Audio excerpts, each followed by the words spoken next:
أقدم لكم هذه القصيدة الشعرية، قرأتها في أحد الكتب، يمكن هي لسيف بن ذي يزن، التباع اليماني. وعندما كنت أقرأ قرأت هذه القصيدة الشعرية، وهي: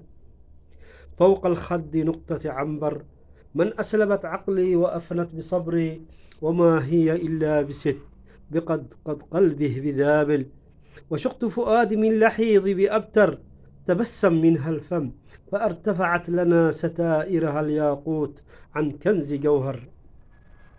فتخرجن كأنها مائق بخنجر، فوالله ما أحلى وأحسن وجهها حوائي جوهر، يا ألمي رشف سكر،